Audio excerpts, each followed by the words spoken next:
Welcome, everyone. It's a pleasure to be here talking at Build DevCon. Thanks for the invite. Thanks, Alex and Peter, for this. It's a pleasure. It's the first time I'm talking from the other side of the group, and today I'm going to talk a bit about Redis in-memory databases, how we compare with Redis, right? Because it's Redis-level because it's the most famous, and how we are approaching our solution approach with in-memory databases. Okay. Any questions? Feel free to ask during the presentation. I will make these slides available as well. They will be on my GitHub. I'm sure Alex will share those later, so don't worry. If you miss something, you don't need to rush. You can just enjoy, okay? So let's start a bit about me. My name is Vinicius, but you can call me Vini. This is my dog. And currently, I'm working at Redis as a lead database engineer. And as I said, this is my first time after a long time working at Percona that I'm speaking for another company. So I'm getting used to it. And it's slightly different now. I'm also the co-author of the book Learning MySQL. And I'm one of the organizers of the MySQL community in Brazil, right? So this is my book, and our community in Brazil is about MySQL here as well, right? So today we are going to start talking about what is a in-memory database, and let's see the topics that I would like to cover. So this is our agenda for today. What is in-memory database? The challenge, why in-memory databases are good at query caching and why they are still so useful. And then we will start diving into the Redis caching solution. It will be a technology approach. No worries, this is not a sales speech or anything of this kind. It's just to show how the technology, how we decided to approach this problem, right? And some performance numbers that we can get. So I know we will have a lot of talks about in-memory database today, but I think to be fair for me to start with what is an in-memory database. So starting with the most obvious, like in-memory databases, they live only in memory, right? In RAM, and they usually are focused to provide, like, to eliminate I/O bottlenecks and provide instant performance, right? Or at least microseconds or nearby milliseconds, 1-2 milliseconds response time, right? The most famous is Redis and Cache and already set. And we all know that Redis is super powerful. It's super powerful because it can handle millions of requests at the same time, right? The reason is like simple design, like try to avoid locking as many as possible. And Redis tries to follow more or less the same path. So market and the challenge has changed a lot in, let's say, this last 2 years. And why? Run is becoming more and more expensive, right? So AI, we know that everyone is trying to catch up with AI. Oracle is investing massive amounts of money in building data centers, and NVIDIA, like, everyone is trying to buy and build the AI chips, and memory, of course, is following the price, right? So us as a domestic consumer, it's way more hard to find DDR5 in the market, and some solutions now are falling back to DDR4. So what are, like, then when we talk about, what is the the problem with in-memory, right? MongoDB has a solution for it, has a in-memory engine, MySQL as well, right? So, but all of them share the same pain. The amount of data is limited by the amount of memory that you have available. And the main key takeaway is this one, right? We are trading budget, right? High costly memory, high costly resource for maximum performance, right? This is the main thing here.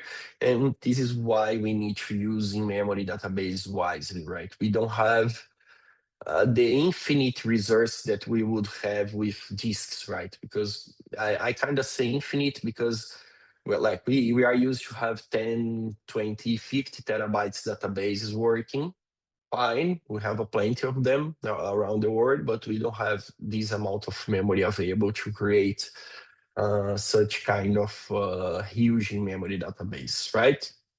So this is a thing that we need to keep in mind today. And one thing I want to bring here is the relevant numbers. So how expensive are memories today? The source is here from Tom's hardware. Memory is usually nowadays 4 to 5, 6 times more expensive than the lowest price ever found. So things are way, way more expensive with memory. So if you think that the price per dollar, the storage per dollar that we are the data that we're saving in memory nowadays is way more expensive for the same amount of memory that we have, right? Here, what I would like to bring, so we can extract the most of our memory, is what we call zip fee and distribution, right? We did some work with statistics and based on experience and customer feedback, collecting these metrics along the year. And that usually read workloads that follow a zip fee and distribution. It's kind of, think of a Pareto principle, where 20% usually of your queries represent 80% of the total workload, right? The whole impact to your database system. So this comes in line with what we want from in-memory database. We don't want to store the whole database in memory, but we want to store the most important part, the hot data, the part that will result in the biggest performance improvement, better experience for the user, and a faster response for the application, right? So as we can see here, we have something like 4 queries that will represent like the most impact in the workload. And why in-memory databases excel at query caching? Because query results, they are usually just a fraction of the total data, right? So we have a table with millions of rows. When we query it, we are bringing maybe a few thousands, maybe a couple of dozen, or if it's a PK lookup, maybe a single row. So we can think of, let's say social security number in United States, where we have like more than 300 million people. We just need from one, so we don't need all of them populated, right? So that's how it works. As I mentioned, read workloads, they tend to obey a zip fee and distribution, which means that we don't need to cache everything. And repeated queries, like data applications are usually performing repeated work, right? So we are always doing the same queries over and over again. We are not like, the queries don't change a lot along the time. And when we talk about MySQL or Postgres, for example, even the same query for the smallest they are, when they get into the database, what MySQL, for example, needs to do, it needs to parse the query, verify the user privileges, and then construct the result, right? So all these efforts sometimes represents a good part of the total process, the total CPU cost, right? And another thing is we have sub-millisecond reads from run. As I said, microseconds sometimes. If the data set is a bit bigger, we have some milliseconds. But when we talk about NVMe, even those fastest ones, we are talking about like 10, 20 milliseconds or sometimes even more.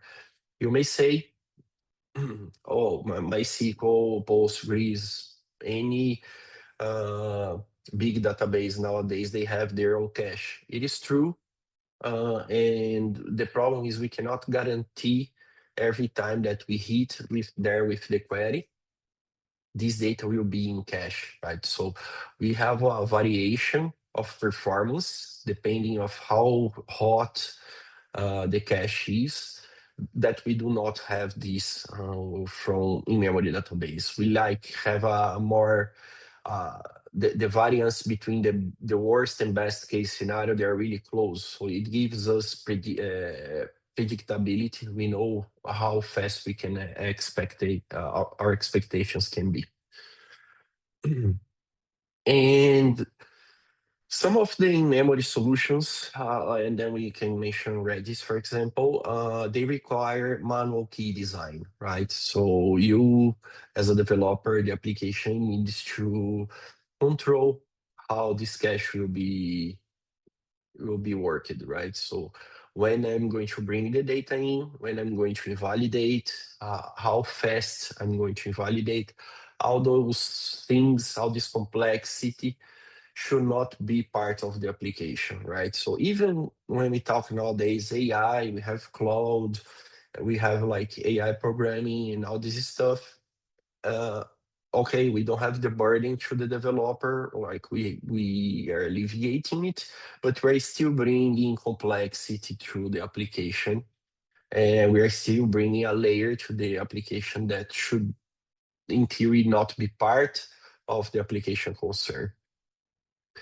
And it comes with, for me, the biggest problem here. So we know the hard problem is not storing his data in memory, right? We can do this, the database natively do this, right? We can do a simple select start and bring everything to memory. But the bigger problem and the hard question is when they are no longer valid, right? So this is the problem. Like if we evict it too soon and then we need the memory, we need the data, we are having a mishit, we need to catch from the disk, we are spending time. If it's there for too long, then we don't have enough memory to everyone. And then like we might be fetching data that is like no longer valid, it was updated in the database. So when we are going to refresh, are we going every time to the database, every second, every millisecond? So these are the hard questions that in-memory database needs to answer. And now I would like to talk a bit about Redis-set.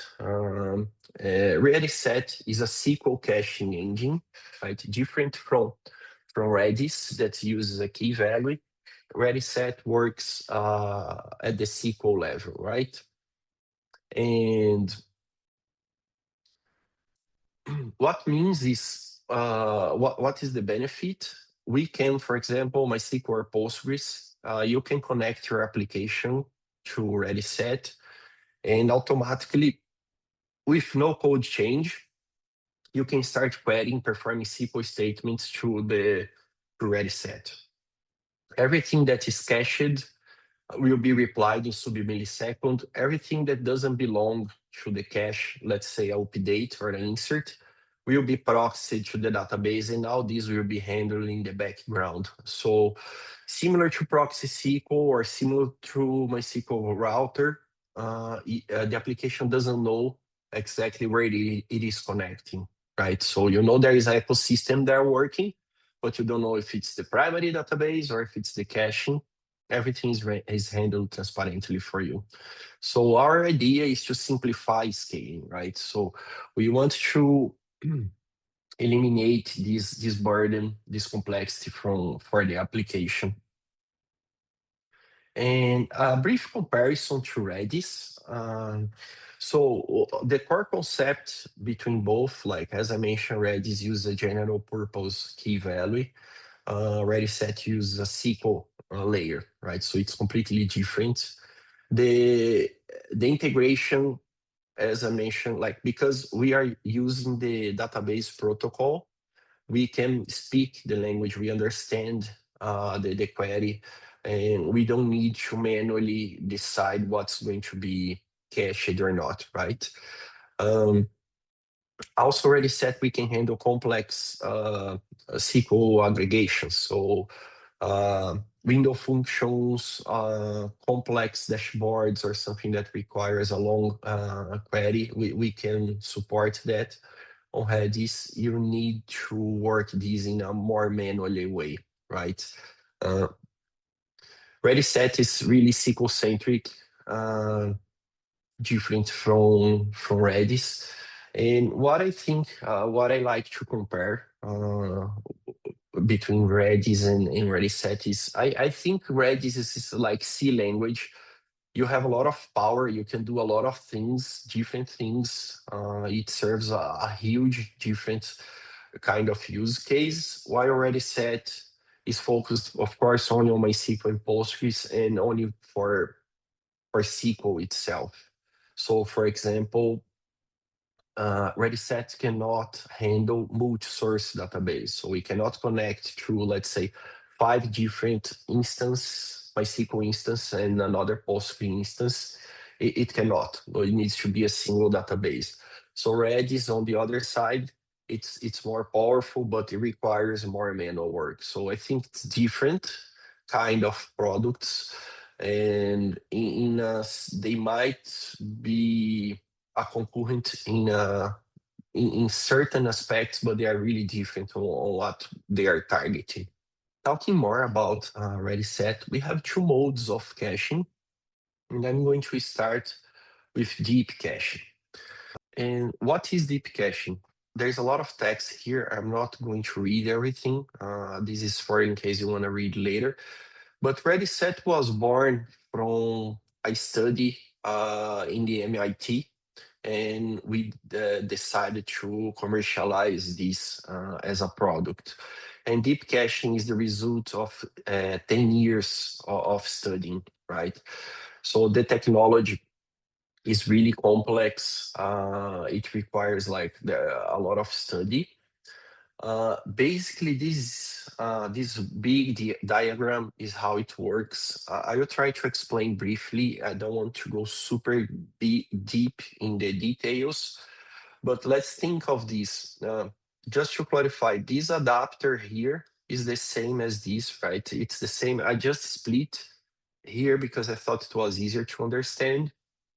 But if you see the green lines, they are write queries, right? So anything that already set detects as a writer, it will just proxy and forward to the primary database, right? So regset doesn't work with this, right? And then it comes the important part, which is reads.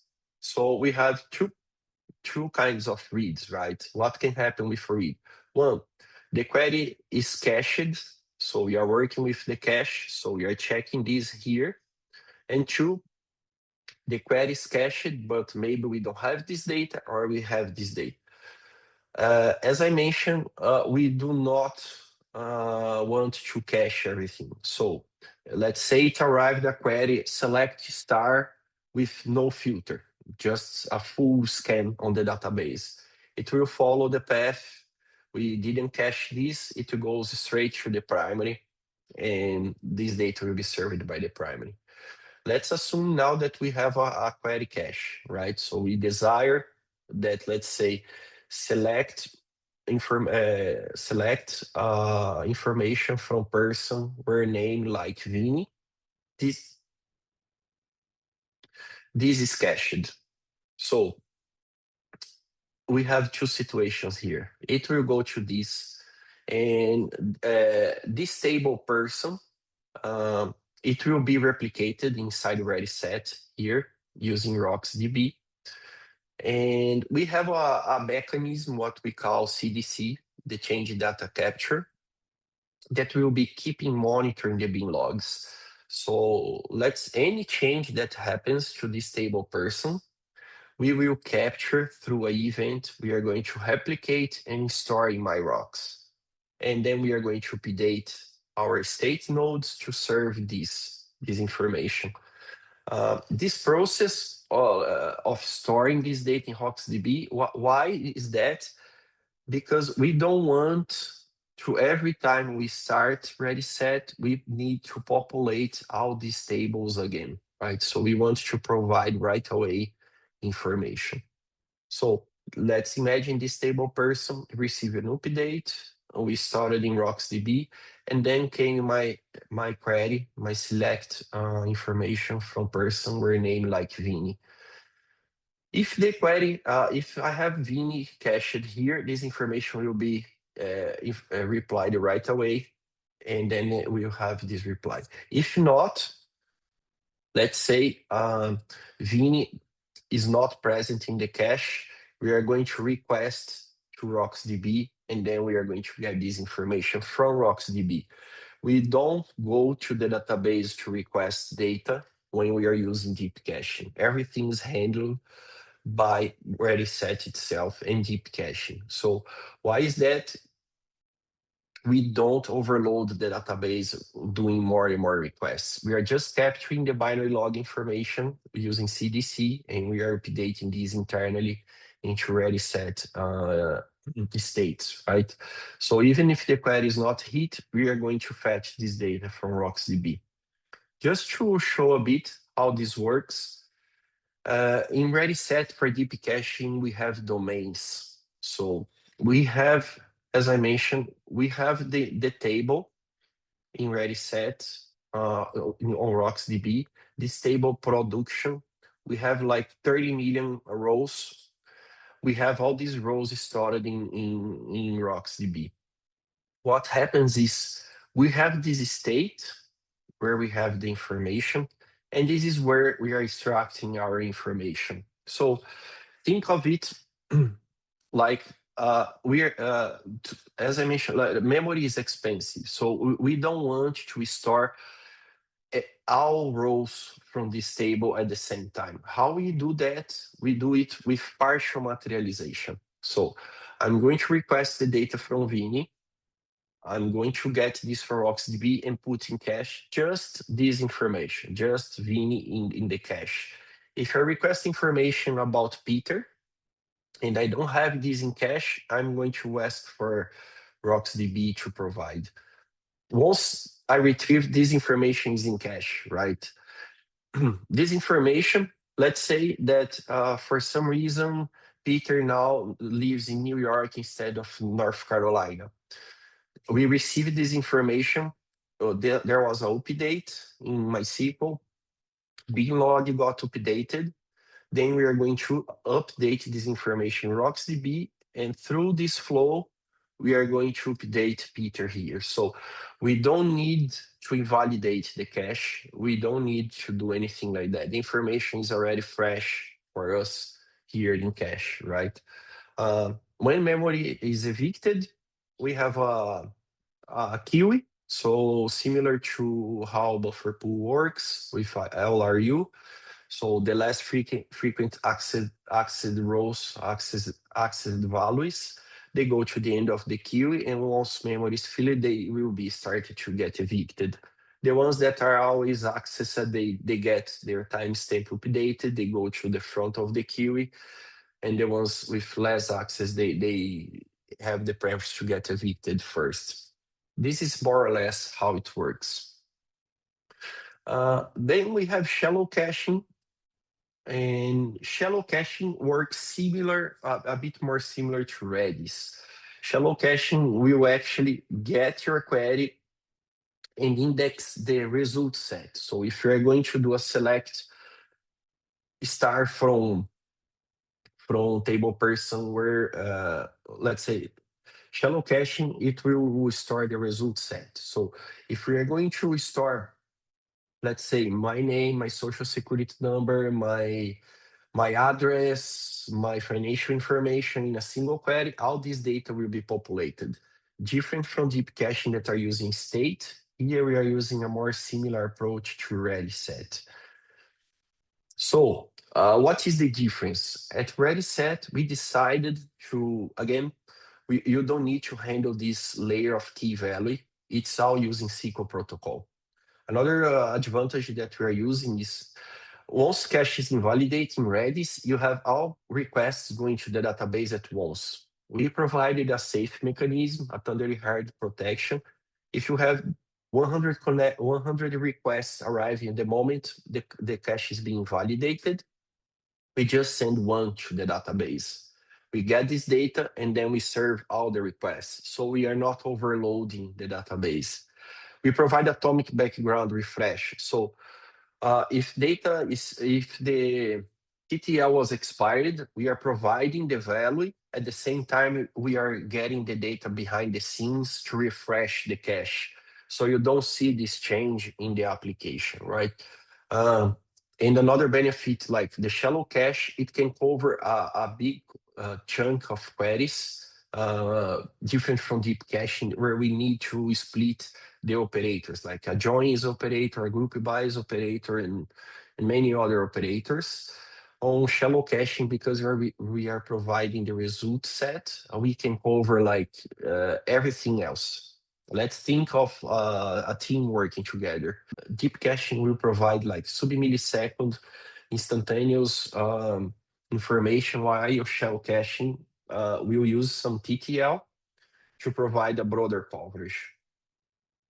This is an example of like how it handles. Again, like the adapter proxy is the same here.